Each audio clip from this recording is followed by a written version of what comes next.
તમે ક્યાંક ફરવા જાઓ છો અને તમારા આઇટનરીમાં એક એક્ટિવિટી છે ગટરના ઢાંકણા જોવાના અને એના ફોટા પાડવાના.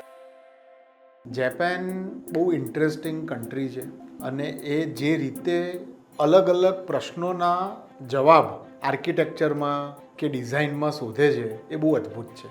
જાપાનમાં હમણાં એક એવો ટ્રેન્ડ ચાલ્યો છે 2018માં એ લોકોએ પોકેમોનની થીમના ગટરના ઢાંકણા ડિઝાઇન કર્યા અને એને રિપ્લેસ કર્યા. અલગ અલગ મ્યુનિસિપાલિટીઝ એમાં જોડાઈ અને અલગ અલગ જગ્યાએ અલગ અલગ કેરેક્ટર અને એની વાતો મૂકવામાં આવી. આ આખા પ્રોજેક્ટને પોકે લીડ્સ કહેવામાં આવે છે અને એક આખી આઇટનરી છે કે તમે જો પોકેમોનના ફેન હોવ તો તમે અલગ અલગ લોકેશન પર જઈને આવા કંઈક 240 ગટરના લીડ્સ છે એટલે કે ઢાંકણા છે ત્યાં તમે જઈ શકો છો, એના ફોટોગ્રાફ્સ લઈ શકો છો અને તમારો આખી આ ટૂર પૂરી કરી શકો છો. અને જોરદાર વાત એ છે કે એમણે આ ઢાંકણા પોકે લીડ્સ એવી જગ્યાએ મૂક્યા જે જગ્યા ઓછી વિઝિટ થતી હતી. એટલે પોકે લીડ્સને કારણે ટુરિસ્ટ ત્યાં ગયો અને એને સંતાયેલી બ્યુટી દેખાઈ. અદ્ભુત વાત છે અને અદ્ભુત આઇટનરી છે પોકે લીડ્સની શોધ.